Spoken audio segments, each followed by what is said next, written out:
Hi అండి. ఎలా ఉన్నారు? అందరూ బాగున్నారా? మీరు బాగుండాలి, అందులో మేము కూడా ఉండాలి. ఈరోజైతే మాకు రాత్రి రోజు సాయంత్రం పూట వాటర్ వస్తాయండి. వాటర్ రాలేదు. పంచాయతీ వల్ల అది మోటార్ ఎందుకు కాలిపోయిందంట.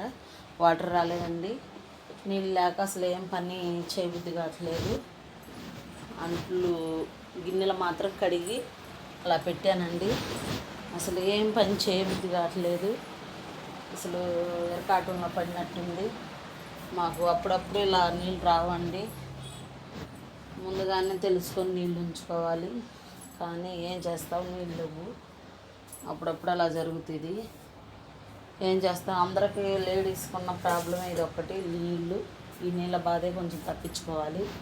ఈ నీళ్ళు మాత్రం వాటర్ రావట్లేదండి. ఈ వాటర్తోనే పెద్ద ప్రాబ్లం అయిపోయినాము.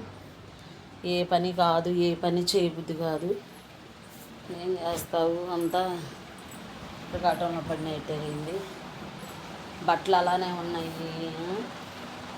ఏ పని కావట్లేదు, ఏ పని చేయబుద్ధి కావట్లేదు.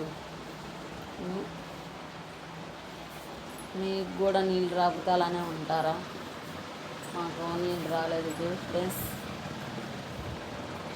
ఏ ఇంట్లో పనులు అవి పోకపోతే మనకు చిరాకేసిద్ది. లేడీస్కి తెలిసిందేగా, తెలియదేం కాదు. పనులన్నీ అవుతుంటే పెద్ద ఏ పని లేకుండా ఉంటే ఆనందంగా ఉంటుంది.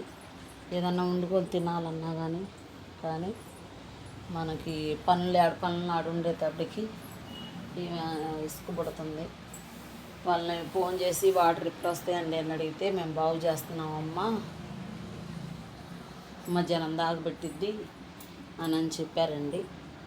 మరి మధ్యాహ్నం దాకా పడితే మనకు వాటర్ ఎప్పుడు వస్తాయో తెలియదు. వాళ్ళు బాగు చేస్తే, మోటార్ బాగు చేసిన తర్వాత సాయంత్రం వదిలితే వాటర్ వస్తాయండి. లేకపోతే ఈరోజు కూడా వాటర్ రావండి.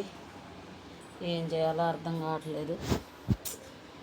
ఈ నీళ్ళ బాధ ఒక్కటే పెద్ద ఇసుకైపోతుంది. అందరికీ ఉంటుంది అనుకోండి. కొంతమందికి బోర్ ఉంటుంది, ఏమో పంపులు లోపల బోర్లు ఉంటాయి కాబట్టి వాళ్ళకి ఇబ్బంది ఉండదు. మాలాంటి పల్లెటూరు వాళ్ళకి మాత్రం ఇబ్బందేనండి. మాది పెద్ద ఊరండి, సిరిపురం. ఆ సిరిపురంలోనే ఈ నీళ్ళది బాధ. పెద్దగా ఫోన్ చేసి ఎవరు అడగరు. బాయిలు ఉన్నోళ్ళు, బోర్లు ఉన్నోళ్ళు ఎవరు అడగరు. మాకు తప్పదు. ఏం చేస్తా ఫ్రెండ్స్. మీరందరూ టిఫిన్లు, కాఫీలు, భోజనాలు, చికెన్లు, మటన్లు, ఫ్రైలు, ఫ్రీస్లు, ఫిన్స్లు అన్నీ తెచ్చుకున్నారా? రొయ్యలు, బొయ్యలు, చికెన్ బిర్యానీ, దమ్ బిర్యానీ మీ ఇంట్లో ఏం చేసుకుంటున్నారో మా కామెంట్ బాక్స్లో కామెంట్ చేయండి. మా ఇంట్లో ఏం చేసుకుంటాం మేము కామెంట్ చేస్తాం.